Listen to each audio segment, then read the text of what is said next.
All right. It is good to have you here. Thanks for coming on back on Wednesday, November 12th. Yesterday being Veterans Day, it was a nice day off. I had a great time with the boys. We went to the park. We brought some cardboard to the park. They went sliding down a AstroTurf grass hill. Jack and Ozzy brought more cardboard to the park than any other kid had. So they were basically like running the prison yard. They wanted everybody to know. We put the word out in the street. We back up here on this hill. And they had a great time yesterday, and so did I. And I'm telling you, when you're stuck in a rut, it's great getting around some kids and just realizing what life is like without pressure, what life is like without responsibility. Oh, it was fantastic. It really, really was. Thank you for being back here today. And look, hopefully you had a nice day off yesterday. We got a little something new here going. I'm going to ask for your feedback. You tell me what you actually think about it, because there is a new feature here on StreamYard, which I used to come to you to, where I can broadcast the show in landscape and in vertical. And over on X and on Twitch, I chose the vertical. For YouTube, I chose landscape and vertical. So if you're watching this on your phone, does it look different? Does it look better? Is it better for you if I broadcast with this as opposed to the way that I've just normally been broadcasting every day before today anyways? I've never selected this option before. I've never even seen this option before in terms of how you can broadcast in both landscape and vertical. So you tell me how it looks, how it's working for you on your end. I have no idea if there even is any difference. By the way, Michelle Haberman is the first one to just say, hey, it looks the exact same on my phone. Oh, okay. All right. If that's the way it is, then that's the way it is. It is good to have everyone here. Katie says, hey, good morning. I love the little football that happens when you hit that like button. Well, then indeed, hit that like button. I'm glad that you like it, Katie. I hope everybody hits that like button. I do appreciate it. Smiley Dan. I can't believe I'm saying this, but I want in before it's a cool thing. Go Sharks. Let me tell you, man, I am drifting over to Sharks games myself more often than I have in the last couple of years, and I feel myself being pulled to them, not only because of what they're doing, but because of what also isn't happening, which is kind of what we're here to talk about today. I hope you appreciated the thumbnail. I got Nick Bosa shrugging, and time is a flat circle. It really is in sports here in Bay Area sports lately. It feels like time is a flat circle. It's like we've been stuck in a little bit of a rut. And it's not just one teams, it's kind of all the teams. And they're stuck in a rut that has sort of defined all of them over the last handful of years. And it's the same problem season after season, which is what makes this feel a little bit like a rut. So let's start with the 49ers, since they're our chief concern here, and talk about why time is a flat circle for them. The problem with the 49ers is a problem that a lot of teams would love to have. And it's a problem that I know is worn so thin on 49ers fans that they've got very little appreciation left for trusting the process. I really do get it. But the 49ers right now are stuck between being a very good and very hurt football team, and they cannot get out of being stuck in between those two things. That's where the frustration comes from. I don't know how many really frustrated Tennessee Titans fans there are, because, they suck and they have sucked and you knew they were going to suck. And the same thing with the Jets and same things with the lots of teams out there. It's going to be bad. So when it is bad, it doesn't really affect you. 49ers fans hope it's going to be good. Finally going to deliver the promise of everything that I've been watching, and it just doesn't get there because of these injuries. In the two healthiest seasons you've had under Kyle Shanahan's coaching, you went to the Super Bowl in both those years. Now, unfortunately, you run into an historically significant Kansas City Chiefs team, and that's all she wrote there. In the third healthiest season, the quarterback got hurt in Philadelphia. So unfortunately, that's where that year ended. But when healthy, God, this stuff works. Just can't stay healthy now. Why can't they stay healthy? I don't know if anyone can answer that. Obviously, they can't answer that, or else they would have given us the answer to that.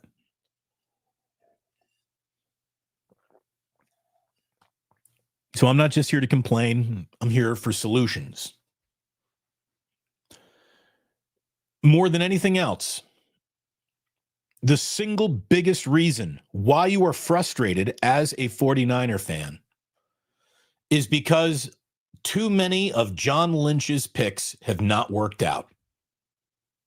It's not just John Lynch. Kyle Shanahan bears all sorts of responsibility and blame for all of these missed picks as well. But there is one thing that I do think Shanahan is outstanding at, and that is being a head coach. He's really good at this. There are too many people in football who know way more about football than me or any of you who tell me he's great at this. And I think we have an ample amount of evidence, even in a frustrating year. Look at all the yardage that they produce with all the problems in their depth chart right now. They're still cranking out a very legitimate level of production.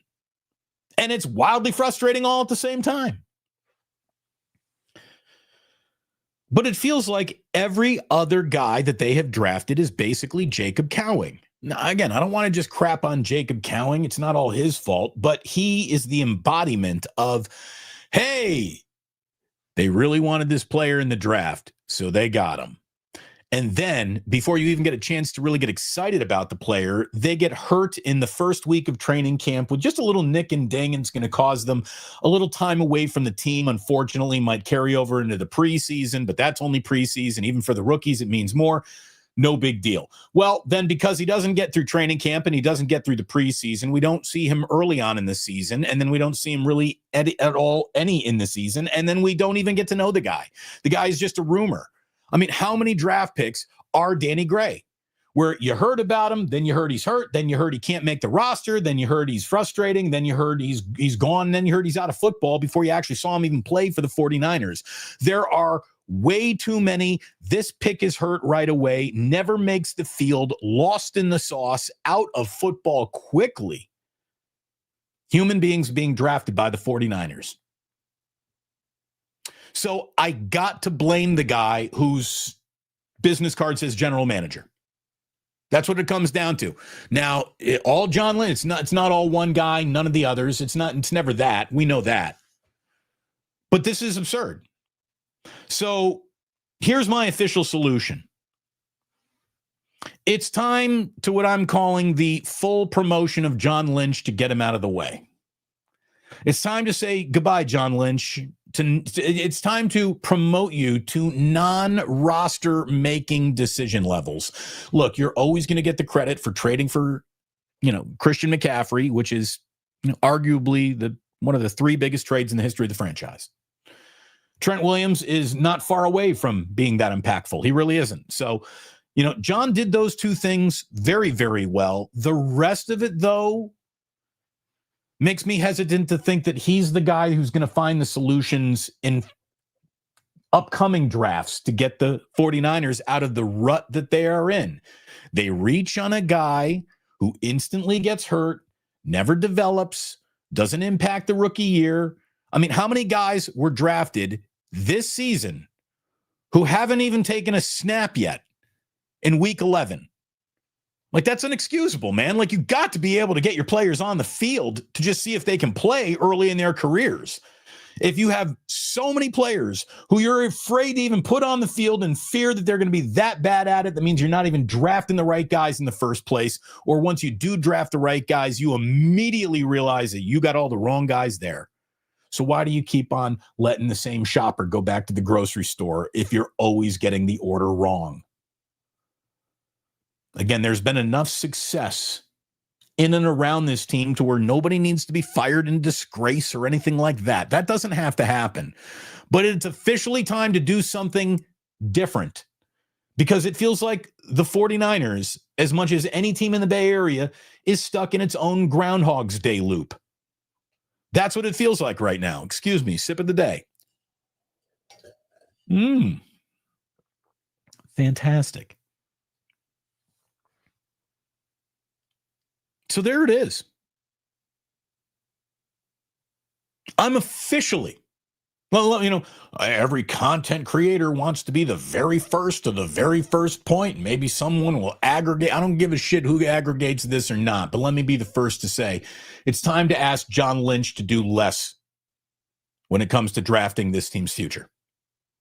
And I'm not saying that John Lynch needs to be fired or gotten rid of, or he doesn't have any value at all. No, John Lynch has got a lot of value to the 49ers. That's a guy I want in the room, but he needs to be pushed back from the decision desk.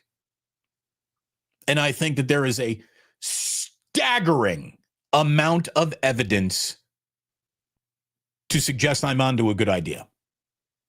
So it's time.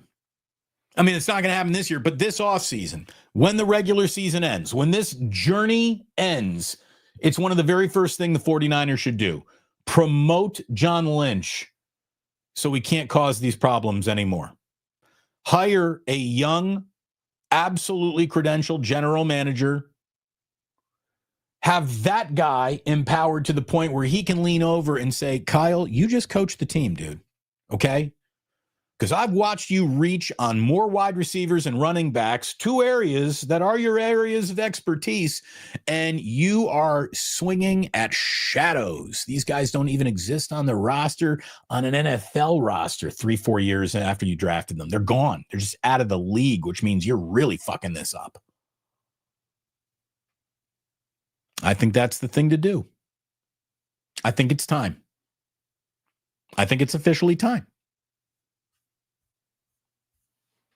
Time to unstuck the 49ers. How do you get stuck when you just do the same thing over and over and over again? You got to break the cycle. And that's going to bring us to the Golden State Warriors here in just a second. But again, it's wonderful having you all here. It's football that keeps on bringing you back. The channel is having a great month. It really, really is. I thank you for the support that is drawing big views, big clicks here to the channel. I thank you so very, very much. Hit like and subscribe. We're trying to get to 15,000 or 50, not 15. We passed 15 a long time ago. 50,000 subs by the 49ers bye week. Honestly, I don't know if it's going to happen. It's going to be up to you to get us there.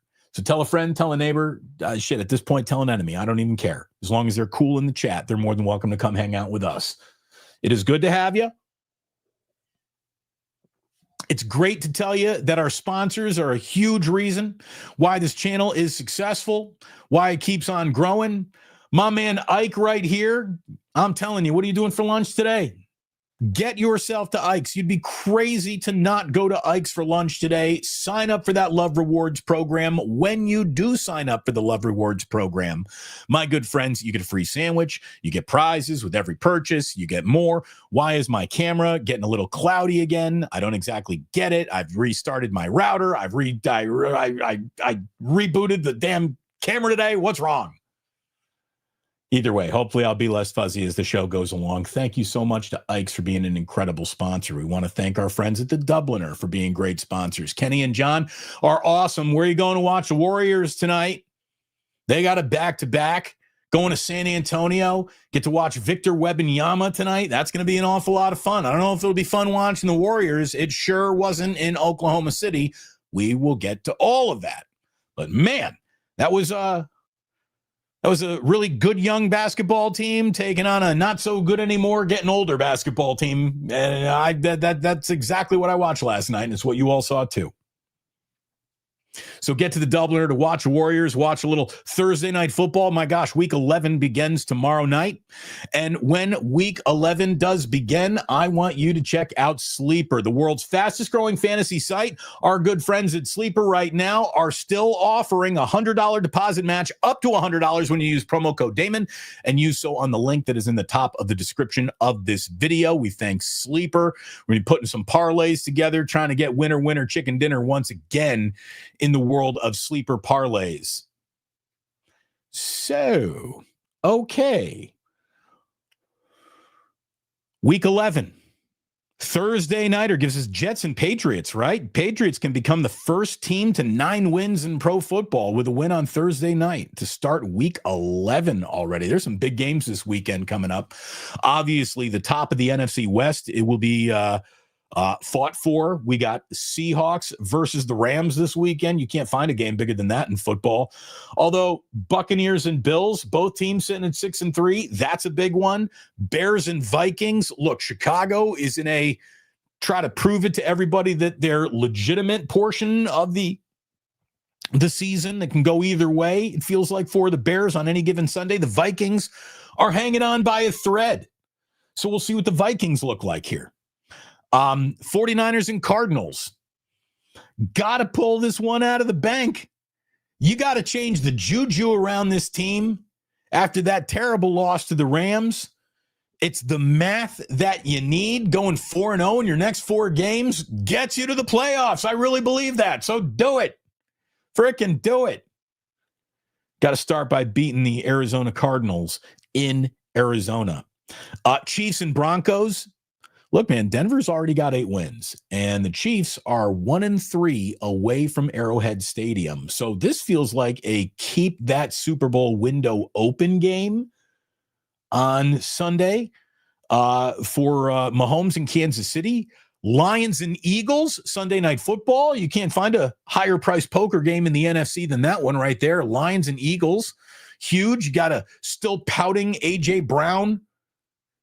My God, the Eagles win ugly Monday Night Football, and there's talk about like how Matt LaFleur is now coaching for his job in freaking Green Bay. Like, everyone needs to calm down, man. If a team loses 2 weeks in a row, that's called the NFL. It's probably not an opportunity to start looking to fire your coach. God, people are douchebags. Like, you want to fire Matt LaFleur? Right, that's what you're called. That is the way to figure out what's going wrong with the Packers. This guy is instantly one of the most successful head coaches in the history of, hey, I'm a brand new head coach in football history. Get rid of that guy? God, people are impatient. Having said that, boy, the Packers are supposed to be a lot better than they are right now. What happened to that offense? It's almost like this is hard. Cowboys and Raiders on Monday Night Football. That's going to be that's going to be like watching like 2 slow kids race after school. You know, why is everyone here at this race? Well, these are 2 popular kids that everyone likes, but they're a little slow. So we're just here to, clap for them. And, it doesn't matter who wins or loses. We're just, orange slices for everybody. For the very first time, we're deep enough into an NFL season where now massive chances to or not to go to the postseason are officially starting to swirl around some teams and some scenarios. No bigger one than this week. Technically, if your playoff odds rising or falling with any one particular game means it's a big game, then I've found the biggest game of the week. Chargers and Jaguars. It's the most important game this season so far in terms of affecting playoff odds and chances. If the Jaguars win, their chances of being in the playoffs are 57%. If the Jaguars lose, they fall to 19%. If the Chargers win, the Chargers go to 91% chance to reach the playoffs. If they lose, they slide to 58.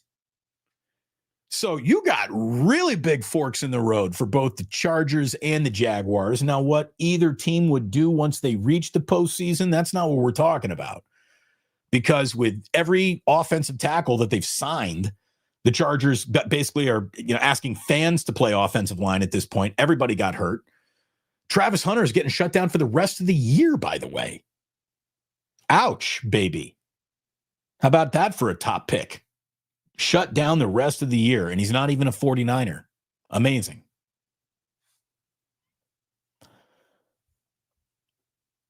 '49ers, look, there's no doubt they're a little stuck. They're a little stuck, and I don't think there's any real way of unstucking themselves from the situation that they're in because they need a couple more drafts. They need a few more good players. You'd like to think that you got all the important pieces in the important roles, but the truth is it all changes real fast in this league. Real fast. I don't know how good Trent Williams is going to be next year, and neither does he, which means this might be it.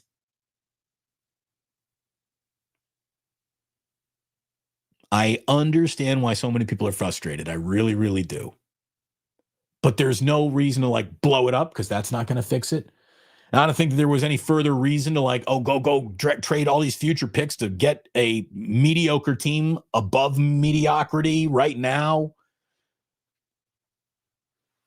Are the 49ers going to the playoffs? Yes, I think they are. Are they going to the Super Bowl? No, I don't think they are.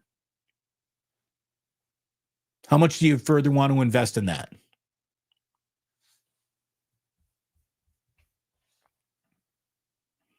I see the comments humming. By the way, San Bruno Mike dropped a super yesterday right as we were wrapping up, Mike. It didn't make the air, but thank you so much. He says, Lynch keeps waking up every morning. I Got You, Babe, by Sonny and Cher, just like Bill Murray in the movie. I mean, yeah, it's the same thing over and over and over and over and over again. In terms of, the only thing that changes is the name on the injured player in the position. But players for the 49ers are either, down the middle, good enough to be considered league average everywhere, good enough to be a Hall of Famer one day, but unfortunately that group of guys is getting old. Or you're a draft pick who can't even make the field. You need more than those three flavors, I think, to have the ultimate success.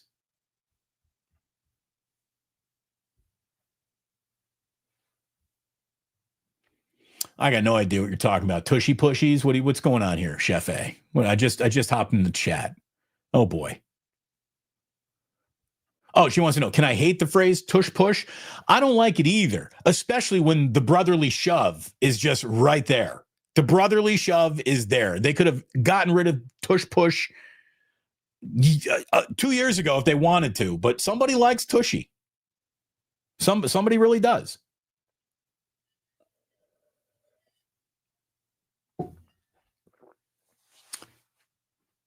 As I said earlier, time is a flat circle. And it's not just the 49ers who feel like they're stuck. And I want to talk about what the Warriors did in Oklahoma City last night without really even talking about that game. I know that Draymond and Jimmy Butler were throwing some shade at guys in the post game. And, it was obviously being directed at Kuminga and Brandon Pajemski, who both, spent this offseason saying they wanted more responsibility. They wanted to do more for the team. And we're 12 games in, and we got post-game press conferences for Draymond Green where he's talking about a commitment to winning. And does this organization really have it? Like, oh, shit, it went that far south that fast? God, that didn't take very long. I knew that press conference was coming. I just didn't think it was going to get here until March, when the reality of, God, this is a long season, and boy, we're old men, and our young guys aren't quite ready to carry us. And I thought that all of this reality was going to come hitting the Warriors in the face around game number 60, not game number 12. So here's the Warriors' problem. Now, you can get granular and nuanced, or you can just talk about this generally like I'm about to, and I think I got this. So here you go.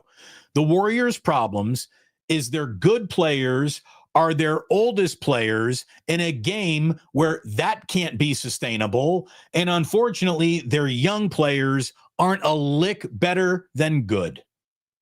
Look, Brandon Pajemski's good. Jonathan Kuminga's good. I'm not ready to put the word very in front of either of those goods. And if you ain't at least very good, you're nowhere near being considered like an NBA all-star or first teamer or somebody who, even without those accolades, is ready to lead your team's drumbeat, not into the future all by themselves, but we're just talking about in the 8 minutes that Steph Curry is sitting here. Like, I'm not asking you guys to be cornerstone players. I'm asking you to get this team through Curry's non-minutes, and they can't even do that. They can't even do that. The Warriors' issues going back to right after they got rid of Jordan Poole, right after they beat the Boston Celtics in that championship, the Warriors' issues are simply this. They didn't get bigger. As the NBA said, small ball ain't what it used to be, and you better have some size down low if you want to bang for championships. As the NBA got bigger, the Warriors did not. And on their quest to not getting bigger, they didn't get better ball handling or tighter ball control in their backcourt. They don't have a guard to hand the baton of the future to, not yet. It ain't Pajemski. It ain't Moody. It's not going to be DeAnthony Melton. It's just not. Like, all those guys are fine. But again, you don't win with fine in your backcourt in the NBA. Not only did they not get the depth that they needed to complement Curry in the backcourt, while they were not getting better in the backcourt, while they weren't getting better in the front court, you'd at least be thinking, well, that wing play has got to be outstanding. No, not even close. So you need big men, you need guards, you need wings, and the Warriors don't have any of those, except Steph Curry's a good guard. Steph Curry's better at being a good guard than Jimmy Butler is at being a wing, or Draymond is at even being a power forward or a small center, whatever, like. And here's some things, as Draymond was expressing some frustration last night, as Jimmy Butler was expressing some frustration last night. Let me just say this to Jimmy Butler. I'm sure you have some very good points that younger players need to hear and heed. I got a lot of respect for Jimmy Butler. I really do. And because I respect Jimmy so much, making $55.5 million this year, I'm very comfortable telling you, Jimmy, this team needs an on-court leader than it needs someone to have a spicy post-game soundbite. You played 22 minutes last night. You took 3 shots. $55.5 million. You get up 3 shots in 22 minutes. Fuck you, buddy. Okay? Like, I don't want to hear about Jimmy Butler's lessons for the young kids when you get up 3 shots in 22 minutes for $55.5 million. Like, Draymond can pop off whenever he wants. That dude hung banners. That dude's going to the Hall of Fame. Doesn't even matter whether you like him or not. That's Draymond Green. He's got pelts on the wall. Jimmy Butler, the only NBA Finals you see is in your dreams.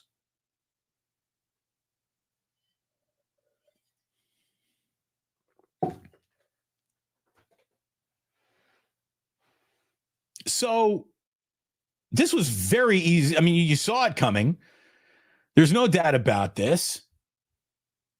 And just like the 49ers provide an element of, man, that's really frustrating, the Warriors will be doing that too, because the following also remains true. As bad as the Warriors are, and as just incomplete as it all seems, they're good enough to beat all the bad teams all the time.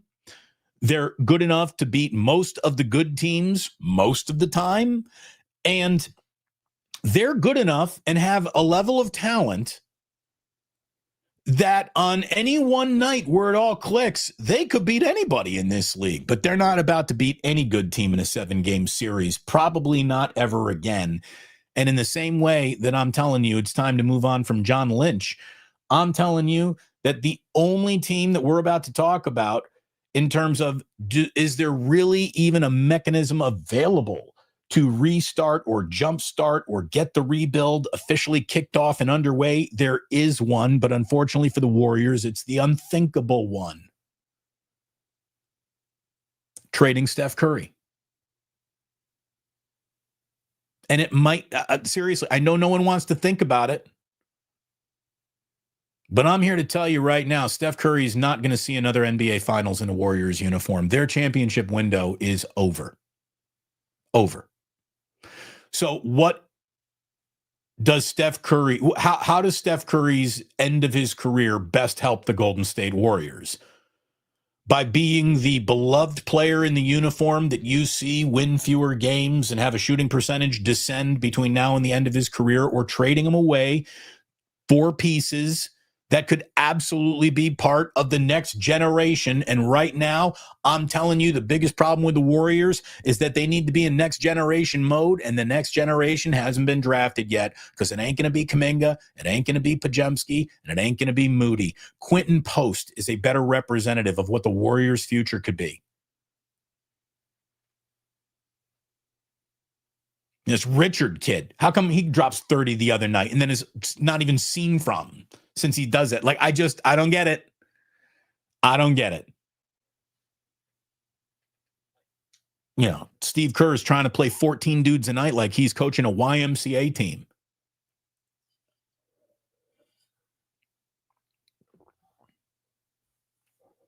So the way the Niners are stuck, and the way that the Warriors are stuck, it's like at least the Warriors won titles, right? The Niners didn't win their titles. So both teams are looking to hand the baton to the next generation. Neither team has its next generation. Now let's talk about the way the San Francisco Giants are stuck. The way that the San Francisco Giants are stuck, again, it's the same thing every year. The names change on the jerseys, but the situation does not.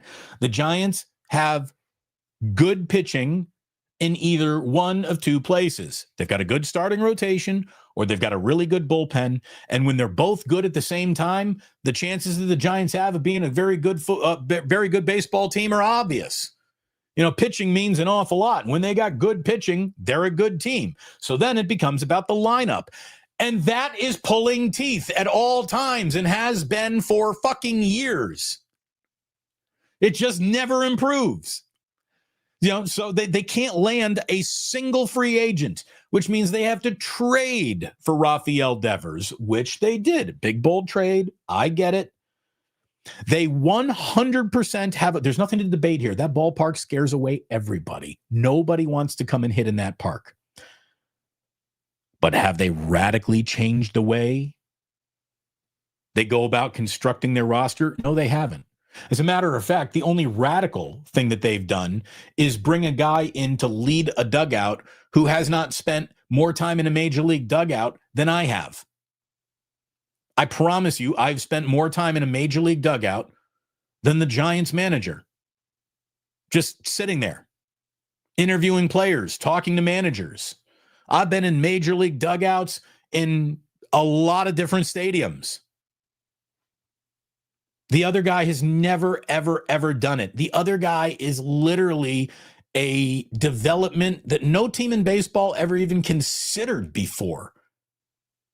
Yeah, Joe Madden, I think, was on KNBR, and he said, look, by the way, you know, it's incredibly disrespectful what the Giants just did. The Giants just basically told every single manager and coach in their system, fuck you guys and your effort and your lifelong nature of trying to do it the right way through the minor league systems. We're going to go and literally get a dude who's never done it before and bypass all of you. Ugh. So Buster Posey's entire career needs to be attached to this hire. If it works, he's a genius. If it doesn't work, he needs to be fired.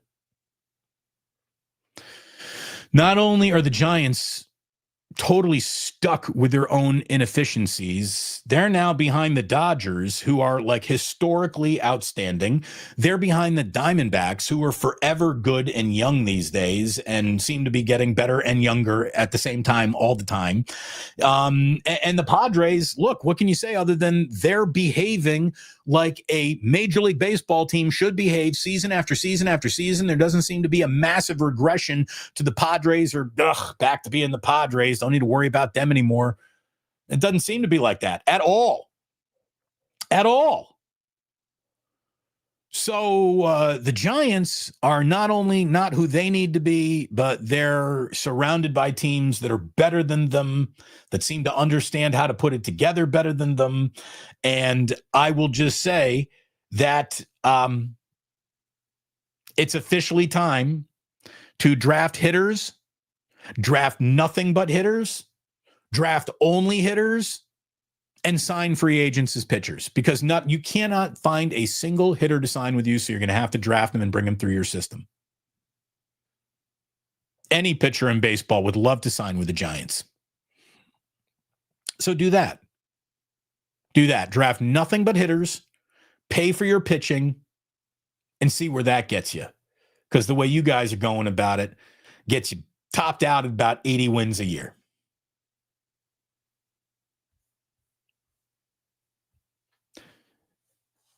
Do we even bother talking about how the Athletics remain stuck?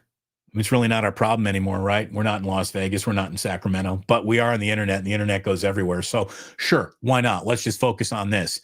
The A's moved to Sacramento to get out of those Oakland bad vibes, and the vibes have gotten nothing but worse. It's about the owner. He completely blocks any chance to form a relationship with what should be and could be a very likable baseball team. But the hate for John Fisher is so real and so omnipresent and so defines the relationship that team has with its fans, no matter where the team gets its mail, that they're forever ruined. Like, as long as John Fisher owns your team, you're forever fucked. Get your brand new state-of-the-art, absolutely everyone raves about it stadium in Las Vegas. You'll fuck it up. I know he would. John Fisher, I don't know how he'll do it, but he will. Because that's all he does. It's all he knows. John Fisher doesn't know. And when I was done with the project, it was successful. It's never equaled that. Why would it now? But being born rich, John Fisher is a galactic failure of a businessman. That will not change. You can take your team and put it down anywhere.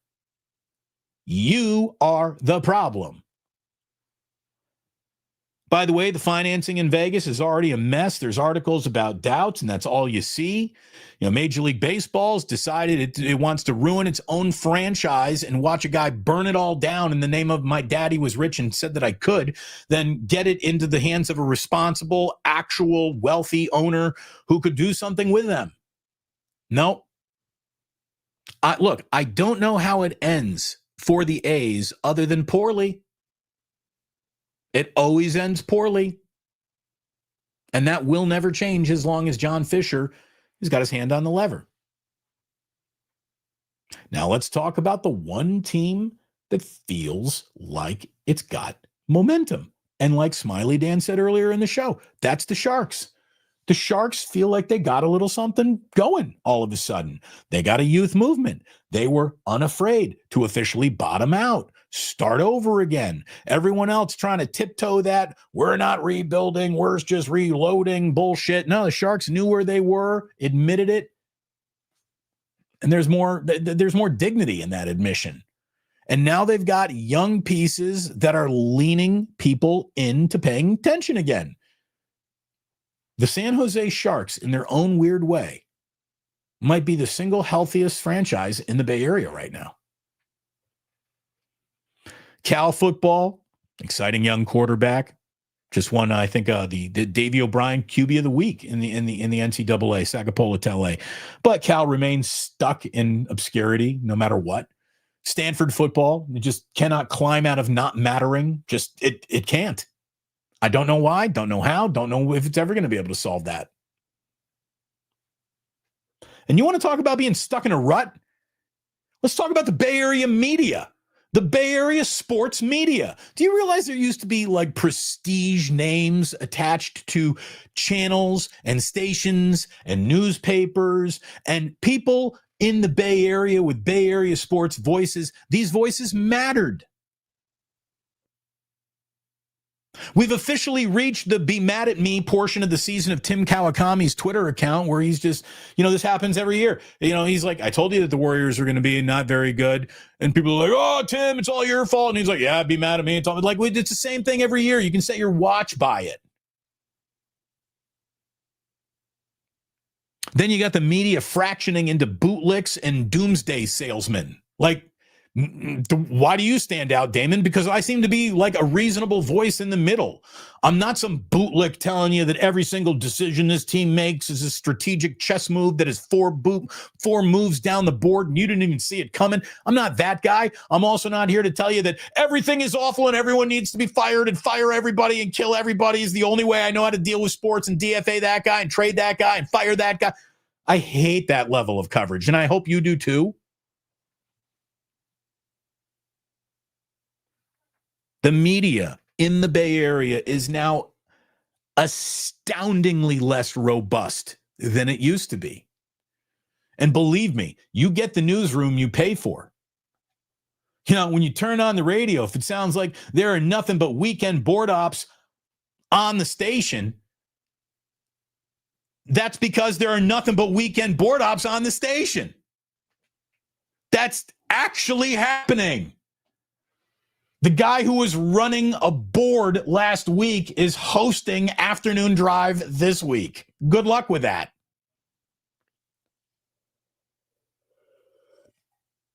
I mean, if it sounds like these shows are a little, like less than you'd get on a college station, it's because they are. You get what you pay for professionally.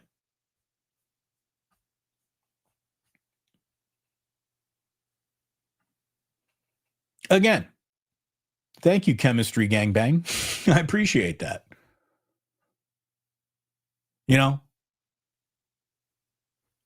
Like you can't fool me. I was one of the people who used to fool the audience. You can't fool me. I know how the sausage is made. I know what's going on here. I look around and I am definitively ranking this as that's less than, that's unqualified, that's disappointing, that is not a product of hard work to get here. That is only a product of what is the least amount of money we can extend on getting this done with someone who will just fill the air or the column inches.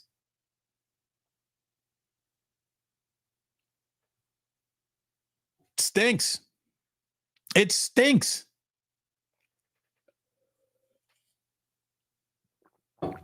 How are we going to get out of this cycle of just mediocrity? Again, there's only one way I really see it for one of these teams that would like actually jumpstart something, and that's the one unthinkable thing that will never happen, trading Steph Curry. There isn't a person in the Bay Area with the balls big enough to do that.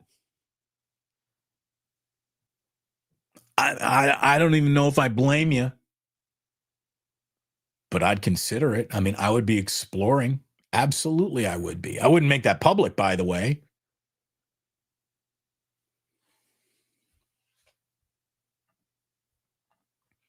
Look at Jonas just dropping kroners all over the place, just splashing the pot. Thank you very much, Jonas.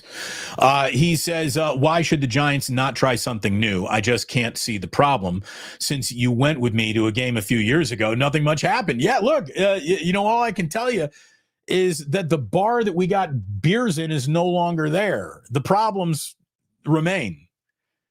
Kate O'Brien's is no longer there, right, on Howard? We used to call that Studio K. Kate O'Brien's. I like that bar. They had good Guinness there. Not as good as the Guinness at the Dubliner, but it was good. Yeah, I mean, Jonas, I can't remember what year that was where we got together, but I'll say this, man. It's kind of incredible. Since 2016, which was what, Bochy's last season? It feels like it's all slowed down. And the Warriors did so much heavy lifting in the peak of their dynasty there to get us through it that we didn't realize, like, man, it's the same Giants team every year. It's the same 49er team, same problems every year.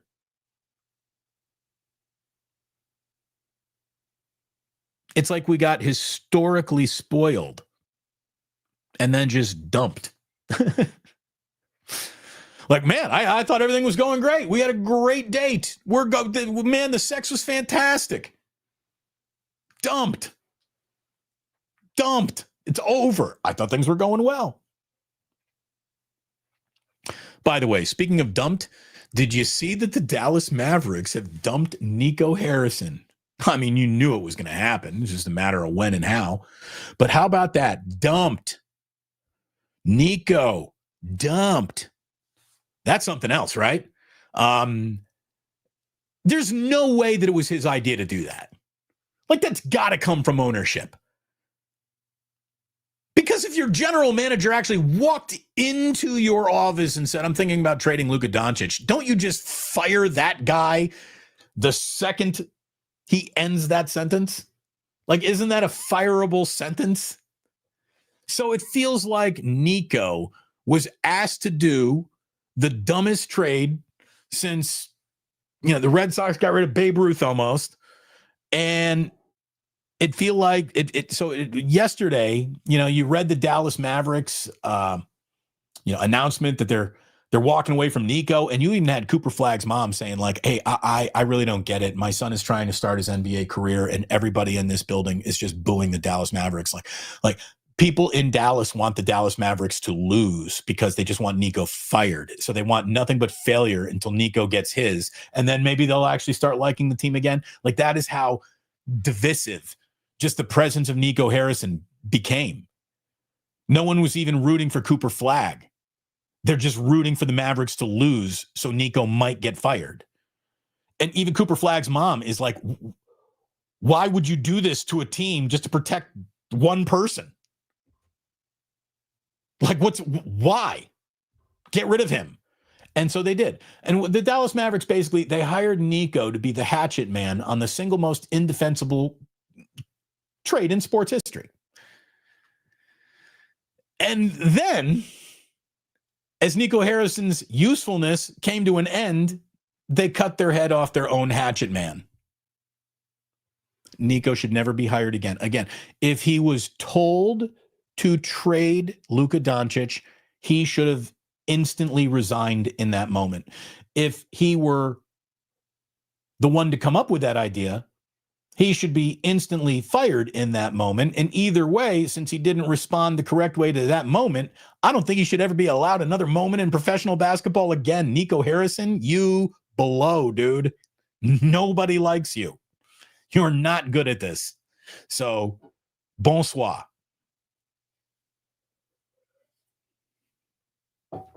Speaking of nobody likes you, we told you that Antonio Brown was on house arrest and had to be, extradited from Dubai to come back to face second-degree murder charges stemming from a shooting outside of a nightclub or boxing something in Miami. I don't know what was going on. Anyways, ESPN is reporting that former NFL star Antonio Brown appeared Wednesday in a Miami court where a judge set his bond at $25,000 and placed him on house arrest with a GPS ankle monitor while he's facing an attempted murder charge.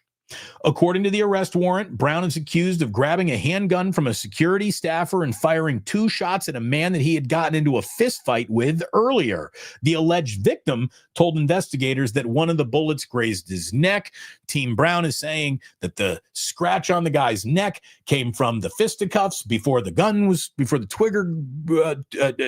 trigger was squozing on any gun. And here's all I know. There's only 2 things I know about Antonio Brown. Number 1, he was an incredible player at his peak. And number 2, he seems to be like a flaming asshat in every other element of being a human being. And I don't believe him. He has no credibility in my mind. And I hope he goes away. I officially have Antonio Brown on full-fledged fuck that guy status. He has done more terrible things to just normal, hardworking people and every girl he's ever dated, apparently. You go ahead and you get into the, off-the-record Reddit accounts of Antonio Brown's life. This guy is an asshole. So I hope we never hear from him again. That'd be great.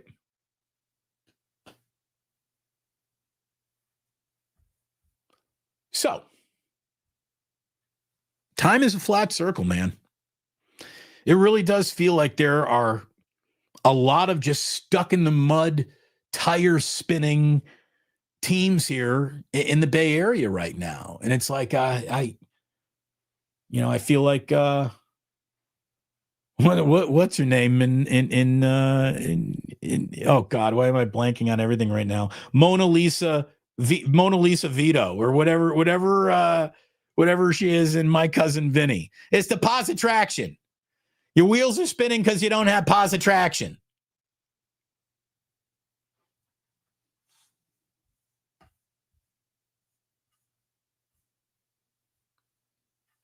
Again, I think a lot of people are feeling stuck. I'd be honest, let me share with you. I feel stuck. I'm stuck right now being incredibly grateful for you, my YouTube audience, the success we're enjoying here on YouTube. This is officially a growing channel that matters, and I am very proud of that. And I'm very happy. I'm also incredibly frustrated that it hasn't grown even more, that unfortunately I couldn't throw more money at my budget to grow the channel. It was actually less this year for a myriad of reasons. And I feel like I'm stuck in this awesome window of independence that I now have here on YouTube like never before. And knowing that as much as I respect and am a part of independent journalism, you do need to be under somebody's banner to really, really grow, to really be pushed forward.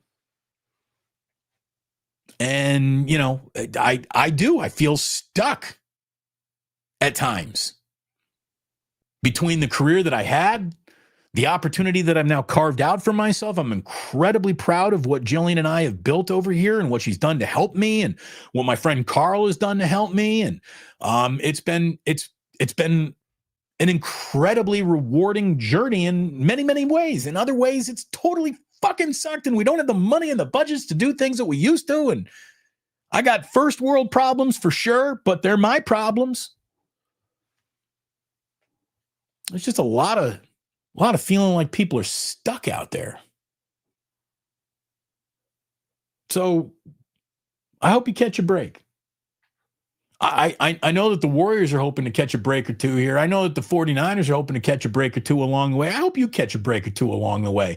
If not, you know, going forward in perpetuity today, a break or two today. I hope you get an extra pickle with your sandwich at lunch. Maybe we can start with that. Maybe you go to Ike's and you get an extra lollipop. Maybe you get a nice free play waiting for you over on Sleeper. Maybe you get a pat on the head and a tummy rub from our good friends to Dubliner when you're there.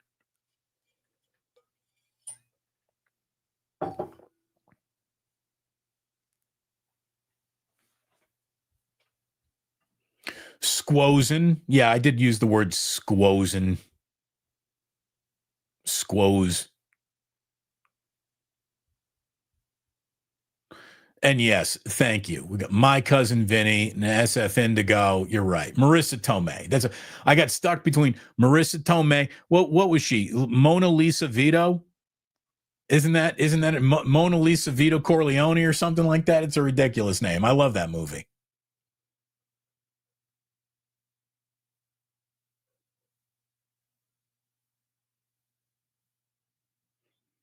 A lot of you like My Cousin Vinny too.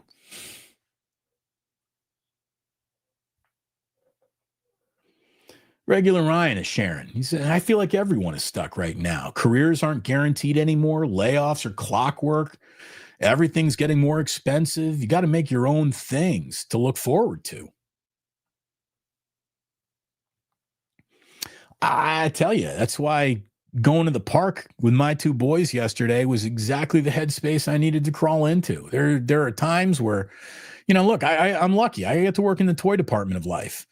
Even when things are bad for me, it's still pretty good. And, you know, those boys just are unaffected, happy, little, innocent kids. Just, you know, their biggest concern is this piece of cardboard big enough for two kids to ride on down a hill. That's a good day. That's a really good day. When do you have enough room for your buddy on this piece of cardboard? I know it feels like a problem to them, but that's a good problem to have. You got to play. You got to play big cardboard, right? You need big cardboard for the team. Warriors needed to get bigger. You need to bring bigger pieces of cardboard. Helps the entire team move.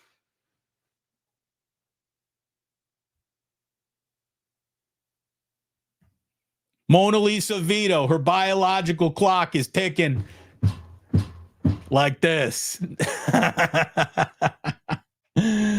Oh, indeed. Indeed. Oh, so by the way, since you asked here, Chef A, let me tell you, so anyone watching any good streaming shows, it was a show that I heard about. It's been highly recognized. It's won Emmys. My buddy Sam Batesh was the one who said, if you haven't seen this, you should. You will really like it because I know how much you like who this kind of whole show is based after. Jillian and I are 2 seasons through Hacks on HBO. Hacks on HBO is fantastic. I really, really enjoy it. It's about basically Joan Rivers. The character that is the main character, the comedian in Hacks, is Joan Rivers' career. And I thought Joan Rivers was absolutely hysterical. I love Joan Rivers. And this is that, basically.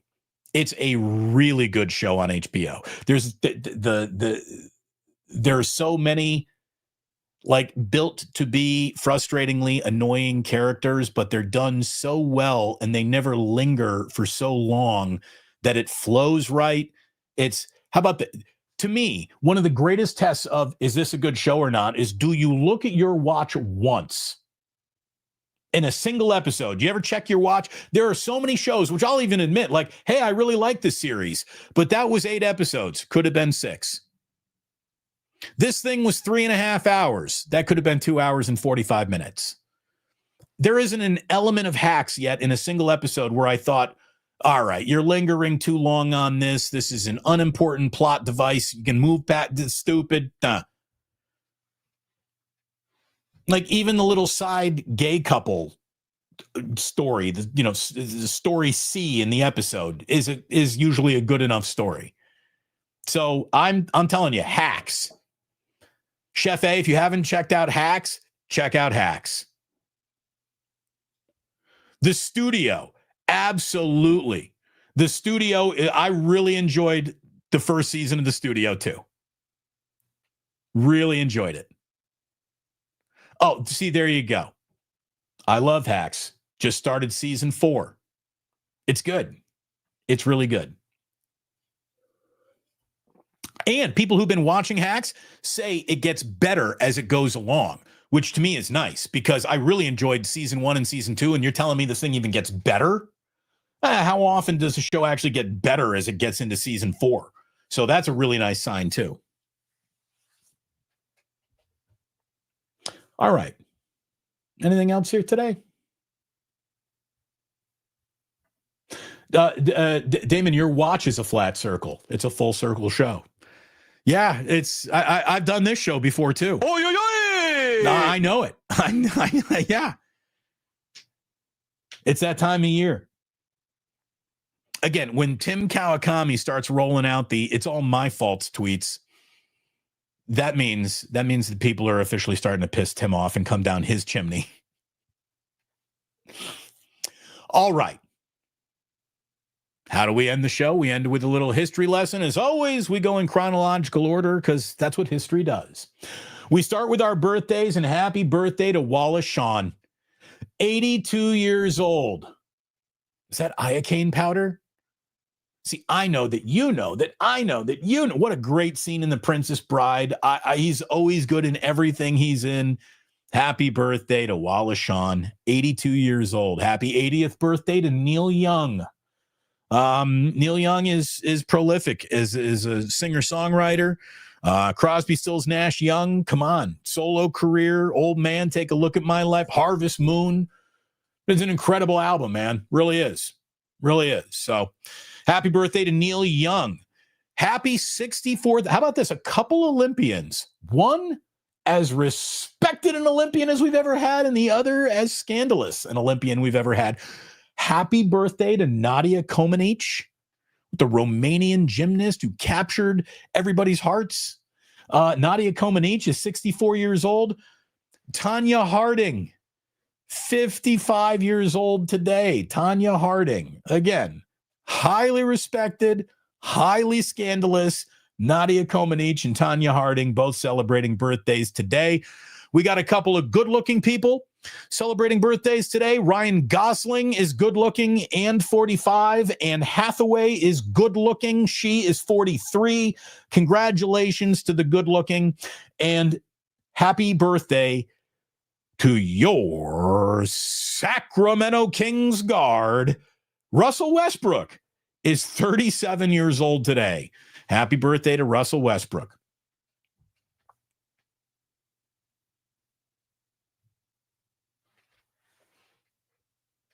Today in 1799, a guy named Andrew Elcott wrote the first record of a meteor shower observed in U.S. history. The only thing I can tell you is imagine being as dumb as everyone was in 1799 and seeing that. I mean, would you not thought like God was angry or the skies are falling? Imagine not knowing anything about meteors, meteor showers, or any, like, you're just a shit kicker in 1799. And then all of a sudden a meteor shower happens. Yeah, it probably scared the bejesus out of you. Today, in 1847, Sir James Young Simpson, the father of modern anesthetics, used chloroform for the very first time as anesthetic in an operation. You want to know what Jeffrey Epstein's best pickup line was? Excuse me, miss, does this smell like chloroform? By the way, the Jeffrey Epstein Ballroom is the perfect name for that. And look at what is coming out today. Hello. Everything we told you was right. 1892, William Pudge Walter Heffelfinger. Heffelfinger. Pudge Heffelfinger became the very first professionally played U.S. football player. He got $25 and a $500 bonus for a single game in 1892. Way to go, Pudge. Today in 1927, the Holland Tunnel connecting Staten Island and New York, very first underwater vehicle tunnel opened today in 1927. So happy birthday to the Holland Tunnel. Today in 1931, I mean, it wouldn't become years until anyone really give a shit. But now people do. But today in 1931, Abbey Road Studios opened in London. Of course, later made famous by the Beatles, where they recorded, right there, right next to the Abbey Road Studios is the crosswalk that is the most famous crosswalk in crosswalk history, right?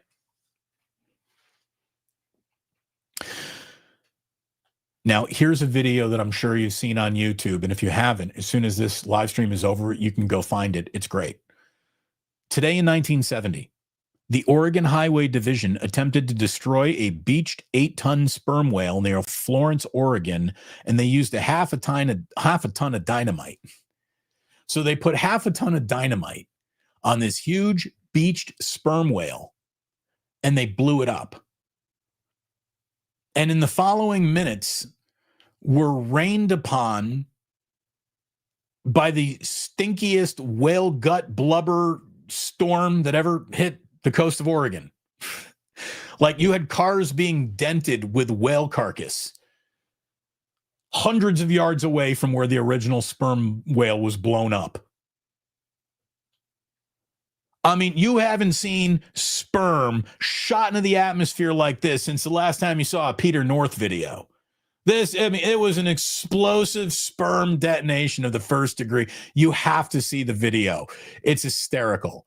The way that people are calmly reacting to this in 1970, and they're like, yeah, this was a major mistake. It's great. It's great. Yeah, Smiley Dan, I love that. The whale blubber confetti just falling everywhere. Oh, it's great. It's really great. By the way, Iceman coming in new. He says, today in 1980, this 80s loving pop culture and nerd man child was born.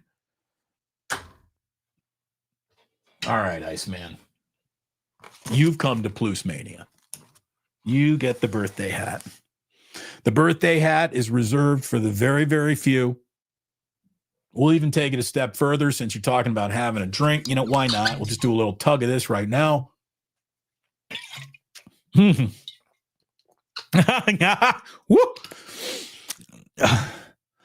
Happy birthday, Iceman. Happy birthday to you. Yeah, I mean, why not? We were talking about time being stuck in a flat circle here, or when we need to change it up.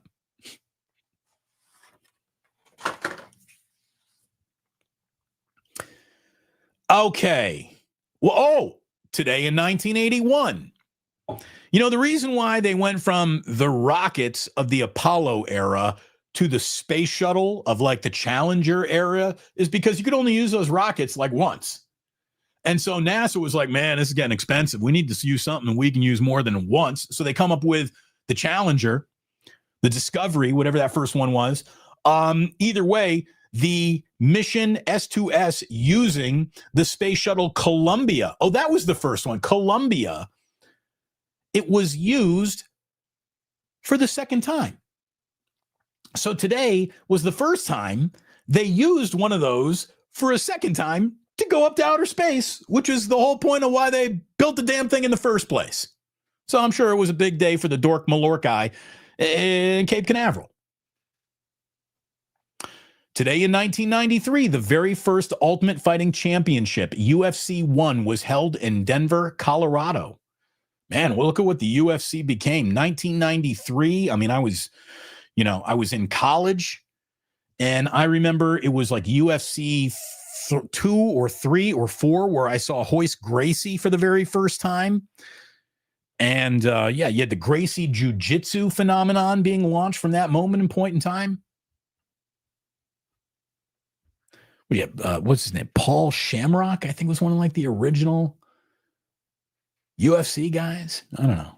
I never really liked UFC fighting. I always preferred boxing. I always thought UFC fighting looked like two guys in shorts trying to fart on each other's heads once they go to the ground and they just start grappling with each other. It's why judo will never become like a popular thing. It's why taekwondo will always be more popular than judo, even though judo is the more deadly form of fighting. Just the submission holds and all the stuff and all the grappling and the wrestling that judo becomes. It looks like you're trying to fart on your opponent's head. Oh, there you go. Ken Shamrock. Ken Shamrock, Dan Severn. Yeah, I remember those names. I do remember those names.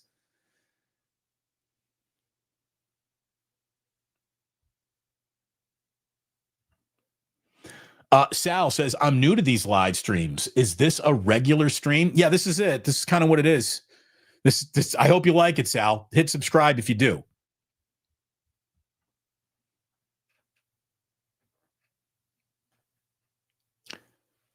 Today in 2004, a jury in Redwood City convicted Scott Peterson of murdering his pregnant wife, Lacey, and dumping her body in San Francisco Bay.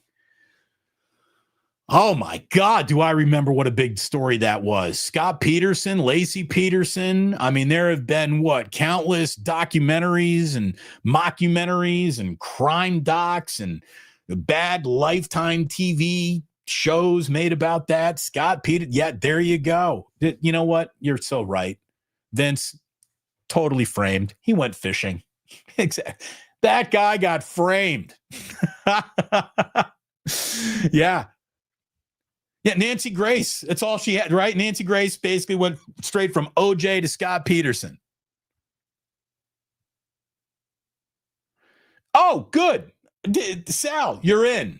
Not everybody sees the show for the first time and says, I want to commit to this. So thank you, Sal. I'm glad you're in. By the way, I see our video has cleared too dramatically. It was very fuzzy early on. I think I need a new router. I don't know what's going on here. I reset it.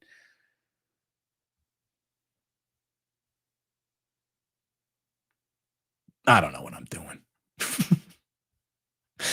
Welcome, Sal. I have no idea what I'm doing. It's great to have you here.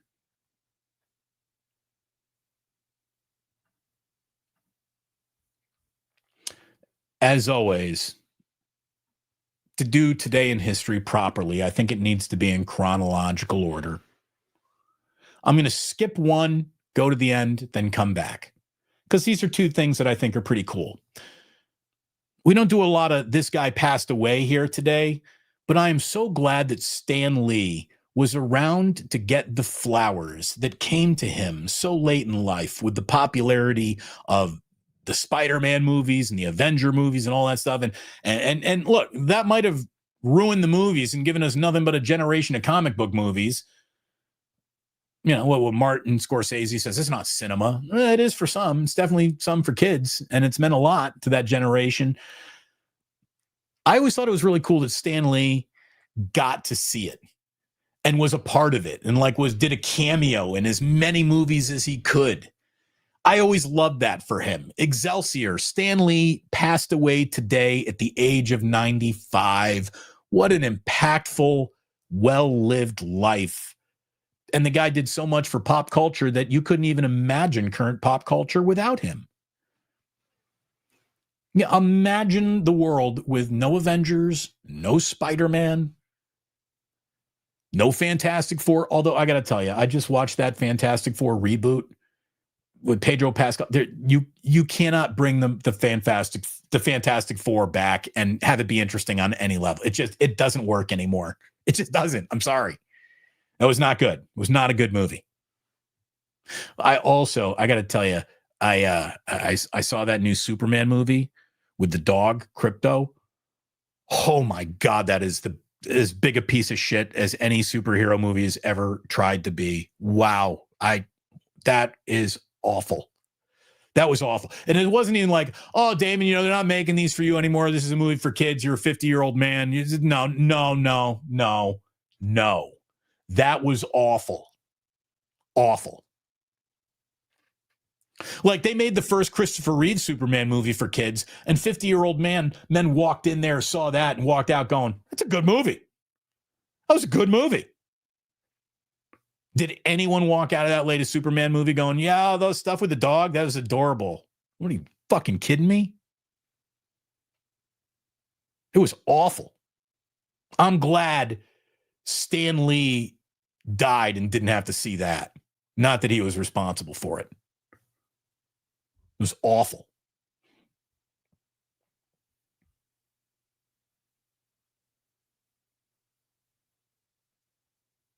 I like Pedro Pascal. I'm not turning on him in any way, shape, or form.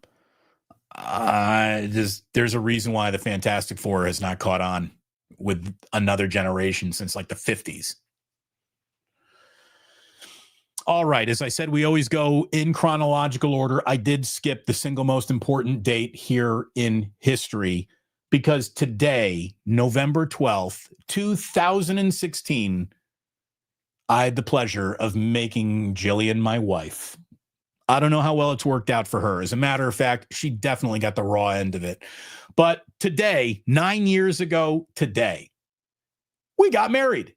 Jillian and I got married 9 years ago today. Again, worked out like gangbusters for me, Jack and Ozzy.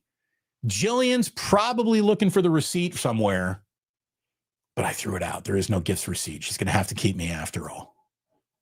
Love you, honey. Thank you so much for 9 years. Let's try to get at least 4 or 5 more.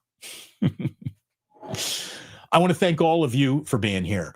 I want to thank brand new Sal for showing up. And he says, by the way, Stan Lee died in the the MCU died. Coincidence? No, I don't think so.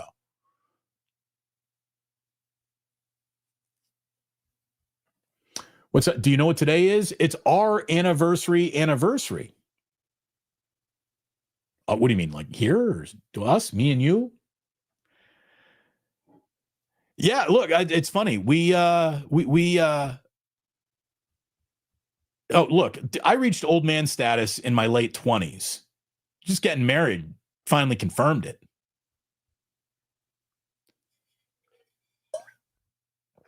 Jillian and I were so turned around. We talked about how Wednesday's our 10th wedding anniversary. Neither one of us bothered to do the math. And Jillian has got a big day of work today, to the point where she's got this offsite. She's not going to be home until late tonight. And I'm like, gosh, I really wish we could do something on our anniversary. In fact, our 10-year anniversary. It's not just 9. It's not 11.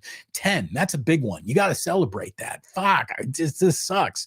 Again, wish I wasn't as stuck. Wish I had a little more money. Wish we could go on a nice little trip. Wish we could do something very special to celebrate 10 years together. We finally do the math. We're like, oh, it's the 9-year anniversary. I texted her back today. I'm like, not even a bouquet of flowers. Might as well be Wednesday. So we're going to do the 10-year anniversary a year from now. Big. You've all been warned. 9-year anniversary? Wednesday. No big whoop.